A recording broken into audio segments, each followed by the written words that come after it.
Okay, तो ये है गुलीवर, शर्मीला, आलसी और डरपोक इंसान। सुबह 7 बजे उठकर इसे जाना होता है अपने ऑफिस, क्योंकि न्यूयॉर्क सिटी की एक न्यूज़पेपर कंपनी में गुलीवर करता है जॉब, वो भी सिर्फ मेलिंग डिपार्टमेंट का हेड बनकर। अब एक दिन गुलीवर के ऑफिस में डैन क्विंट नाम का एक नया एम्प्लॉयर आता है, जिसकी गुलीवर से दोस्ती हो जाती है। अब क्योंकि गुलीवर उसका सीनियर है और डैन उसका जूनियर, इसलिए गुलीवर खुद को ओवर स्मार्ट दिखाने की कोशिश करता है, जो कि असल में वो एक फुद्दू किस्म का आदमी है।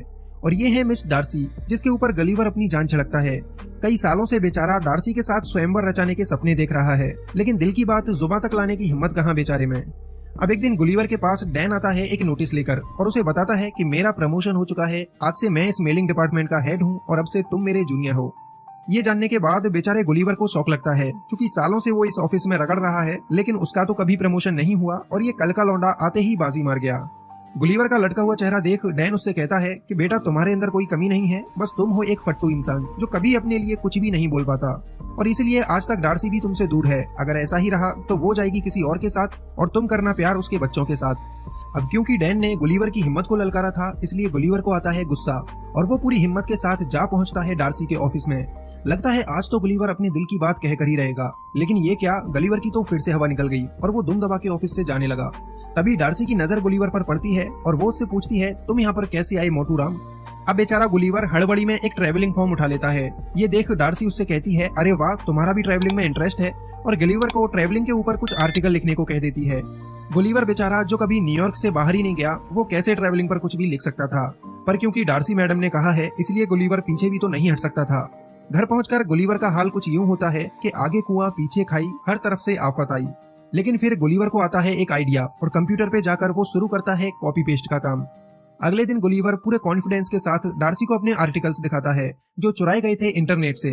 गुलीवर के आर्टिकल देख डार्सी हो जाती है बहुत ही ज्यादा इम्प्रेस और कहती है, तुम कहाँ थे अब तक छुपे रुस्तम। इसके बाद डार्सी गुलीवर को अपना एक प्रोजेक्ट दे देती है, जिस पर वो खुद काम करने वाली थी, और ये प्रोजेक्ट था बरमूडा ट्रायंगल में जाकर उसके ऊपर रिसर्च करते हुए आर्टिकल लिखना।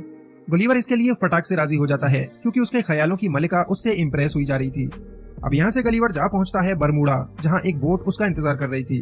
बोट में बैठकर गुलीवर फुल एंजॉय के साथ आगे बढ़ता है, कई सारी कोल्ड ड्रिंक खाली कर देता है और फिर रोबोट बनाने वाली एक बुक को पढ़ने लगता है। लेकिन बुक पढ़ते पढ़ते गुलीवर को नींद आ जाती है। कुछ देर बाद गुलीवर की आंख खुलती है तो उसके सामने एक समुद्री तूफान होता है। गुलीवर की आंखें और मुंह सब के सब फटे रह जाते हैं और वो अपनी बोट समेत उसी तूफान में कहीं गुम हो जाता है। अगले दिन गुलीवर को होश आता है तो उसकी बॉडी पर चींटियां जैसे कुछ रेंग रही होती हैं। वो सर उठाकर देखता है तो ये तो इंसान होते हैं, जो बिल्कुल कीड़े मकोड़े जितने साइज के थे। गुलीवर की पूरी बॉडी रस्सियों से बंधी हुई थी और उस नन्ही फौज का कैप्टन जनरल एडवर्ड गुलीवर को बताता है, तुम पर इल्जाम है कि तुमने हमारे जानी दुश्मन ब्लेफुसियन की मदद की है, इसलिए तुम्हें कैदी बनाकर हमारे बादशाह सलामत के पास पेश किया जाएगा। गुलीवर को कुछ भी समझ नहीं आता ये सब क्या है, और वो सारी रस्सियों को तोड़कर उठ खड़ा होता है। वो सोचता है कि वो कोई सपना देख रहा है और अपनी आंखें बंद कर लेता है। तभी जनरल एडवर्ड अपना भाला लेकर गुलीवर के पैर में दे मारता है। इसके बाद पूरी सेना गुलीवर की रस्सियां पकड़कर खींचने लगती है, जिससे उसकी पैंट तो उतरती ही है, साथ ही वो जमीन पर गिर पड़ता है। फिर बेचारे गुलीवर को लकड़ी की गाड़ी पर लेटाकर लिलीपुट साम्राज्य में लाया जाता है। उस राज्य के बच्चे औरतें सब गुलीवर को देखने के लिए इकट्ठा हो जाते हैं, क्योंकि उनके लिए तो गुलीवर एक राक्षस है। अब राक्षस गुलीवर को राजा के सामने पेश किया जाता है, जहां जनरल एडवर्ड राजा को बताता है कि ये राक्षस एक ब्लेफिसियन जासूस है, जो हमारे दुश्मन राज्य के साथ मिला हुआ है। गुलीवर उनसे कहता है, देखो भैया, मैं कोई ब्लूफिशमैन नहीं हूँ, मुझे तो पता भी नहीं वो कौन है।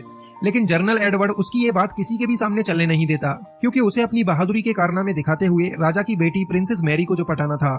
जनरल एडवर्ड गुलीवर को एक गुफा में बनी हुई जेल में कैद कर देता है, जिसमें उसे खाने के लिए घास फूस दिया जाता है। अब यहाँ पर गुलीवर की मुलाकात होती है होरोशियो नाम के एक और कैदी से, जिसकी खता ये थी कि उसने प्रिंसेस मैरी को प्यार भरी नजरों से देखा था और तब से ही उसे बंदी बना लिया गया। यहाँ जब दो कैदी मिलते हैं तो दोनों के बीच बहुत अच्छी दोस्ती हो जाती है। अब यहाँ से शुरू होती है गुलीवर की मजदूरों वाली जिंदगी। उस बेचारे को बैलों की जगह हल में लगाया जाता है और जनरल एडवर्ड उसकी सवारी करता है। फिर एक दिन लिलीपुट साम्राज्य पर दुश्मन राज्य ब्लेफुसियन हमला कर देता है और पूरे महल में आग लगा देता है। हमला देखकर जनरल एडवर्ड सब लोगों से कहता है, हमारी प्रिंसेस को हम बचाएंगे, कोई हमारे बीच में नहीं आएगा। लेकिन दुश्मन सेना के लोग प्रिंसेस को किडनैप कर ही चुके होते हैं। जब तक एडवर्ड वहां पहुंचता तब तक तो प्रिंसेस गायब हो जाती, इसलिए गुलीवर उन सभी लोगों को पानी में फेंककर प्रिंसेस मैरी को उनसे छुड़ा लेता है। उधर नीचे राजा और उसका सेनापति आग में फंसे होते हैं। गुलीवर उन्हें बचाने जाता है, तब उसे कोई रास्ता नहीं दिखता। फिर उसके शैतानी दिमाग में एक आइडिया आता है और वो अपनी पैंट उतारकर राजा के ऊपर पेशाब करके उन्हें आग से बचा लेता है। एडवर्ड गुस्सा करते हुए राक्षस के पास आता है और उसे कहता है, तुम्हारी जरूरत कैसे हुई हमारे राजा के ऊपर पेशाब करने की। इस पर गुलिवर थोड़ा सा स्नान एडवर्ड को भी करा देता है। गुलिवर की इस बहादुरी के लिए राजा उससे बहुत खुश होता है और उसे खाने के लिए अपने साथ दावत पर बुलाता है।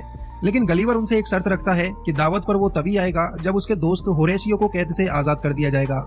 राजा उसकी ये शर्त मान लेता है और होरेशियो को आजाद करके उसे भी गलिवर के साथ दावत पर आने का न्योता देता है। दावत के टाइम राजा गलिवर से उसके बारे में पूछने लगता है। वो कहता है, प्यारे राक्षस, ये बताओ तुम आखिर हो कहाँ से।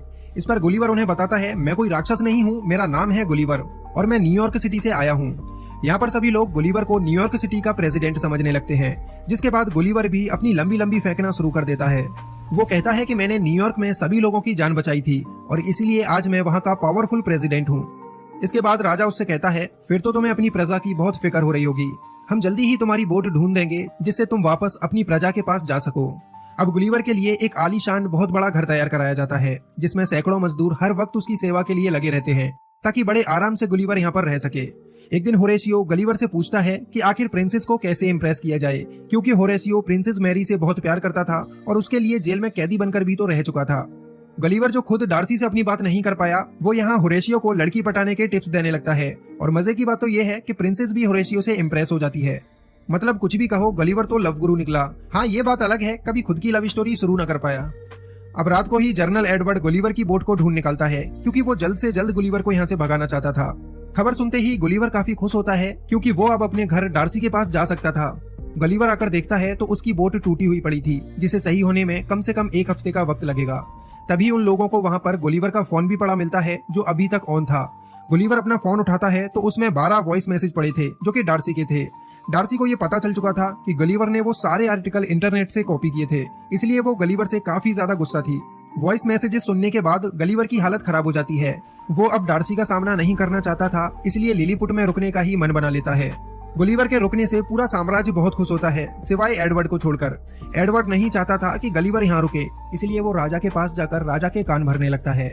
इस पर राजा एडवर्ड की बात मानने की जगह गुलिवर को ही पूरे साम्राज्य का जनरल बना देता है। अब से एडवर्ड की जगह गुलिवर ही पूरी साम्राज्य की सुरक्षा देखेगा। अब एक बार फिर ब्लूफुशियन की सेना लिलीपुट पर हमला कर देती है और एडवर्ड को मौका मिल जाता है गुलिवर को नीचा दिखाने का। एडवर्ड पूरी सुरक्षा व्यवस्था को ही हटा देता है, जिससे गुलिवर लिलीपुट को दुश्मन से बचा ना पाए। हमले की खबर सुनकर गुलिवर दुश्मनों को रोकने के लिए आता है और अपने कपड़े उतारकर पानी में घुस जाता है। पानी में जाकर वो दुश्मनों को समझाता है कि मुझे कोई लड़ाई नहीं करनी, मैं वैसे ही तुम्हें मारने की एक्टिंग करूंगा और तुम यहाँ से भाग जाना। लेकिन ब्लूफुशियन के लोग गुलिवर से दोस्ती करने तो आए नहीं थे, इसलिए पूरी सेना उसके ऊपर हमला करने लगती है और ये देख एडवर्ड काफी खुश होता है। लेकिन फिर गलिवर को गुस्सा आता है और वो दुश्मन के सारे जहाजों की रस्सियां पकड़कर उन्हें पानी के बाहर फेंक देता है और एक बार फिर से गुलिवर की जय जयकार शुरू हो जाती है। राजा एक बार फिर गुलिवर से काफी खुश हो जाता है। अब तो गुलिवर के शौक मौज के लिए और भी अच्छे इंतजाम कर दिए जाते हैं, जिसमें उसकी मसाज करना, बाल काटना सब कुछ शामिल होता है। उधर गुस्से से भरा हुआ एडवर्ड जाकर दुश्मन राज्य ब्लूफुशियन से मिल जाता है और गुलिवर की बोट से रोबोट बनाने वाली बुक निकालकर एक विशालकाय रोबोट तैयार करता है, जिससे गुलिवर को हराया जा सके। ब्लूफुशियन के लोग लिलीपुट पर एक बार फिर से हमला करते हैं और गुलिवर फिर से तैयार है उन छोटे लोगों को हराने के लिए। लेकिन उसका सामना जब एडवर्ड के रोबोट से होता है तो गुलिवर की हवा टाइट हो जाती है, क्योंकि ये रोबोट गुलिवर से भी काफी ज्यादा बड़ा था। एडवर्ड गुलिवर की पैंट पकड़कर उसे हवा में लटका लेता है और गुलिवर यहाँ पर हार मान लेता है। इससे पूरे लिलीपुट को गुलिवर की सच्चाई का पता चल जाता है। गुलिवर उन्हें खुद बताता है कि वो कोई बहादुर प्रेसिडेंट नहीं है, सिर्फ एक नॉर्मल इंसान है और सिर्फ हवाबाजी के लिए उसने ये बड़ी बड़ी बातें फेंकी थी। तो अब यहाँ से एडवर्ड गुलिवर को बांधकर एक ऐसी जगह फिकवा देता है जहाँ पर आज तक किसी ने भी जाने की हिम्मत नहीं की थी। गुलिवर किनारे पर पड़ा होता है, तभी एक लड़की उसे गिलास में बंद कर लेती है, क्योंकि वो लड़की गुलिवर के आगे बहुत ही विशालकाय थी, जिसके सामने गुलिवर भी चींटी जैसा लगता है। वो बच्ची गुलिवर को अपनी डॉल बना लेती है और डॉल के कपड़े पहनाकर उसे बारबी हाउस में छोड़ देती है। इधर गुलिवर को ढूंढती हुई डार्सी भी लिलीपुट में आ पहुंचती है और उसे भी गुलिवर की तरह ही जेल में कैद कर दिया जाता है। डार्सी को देखकर होरेशियो वहां से गुलिवर के पास जा पहुंचता है और उसे बताता है कि तुम्हें ढूंढते हुए डार्सी यहाँ पर आई थी और एडवर्ड ने राजा के साथ उसे भी बंदी बना लिया है। ये सुनते ही गुलिवर डार्सी को बचाने के लिए निकल पड़ता है। जेल में आकर गुलिवर डार्सी से मिलता है, तब डार्सी उसके ऊपर गुस्सा करने लगती है। वो कहती है कि सच सच बताओ, ये सब छोटे लोग कौन हैं? यहाँ पर गुलिवर डार्सी को शांत करता है और उसे सब कुछ बता देता है कि उसने डार्सी से झूठ क्यों बोला था और वो उसे कितना प्यार करता है।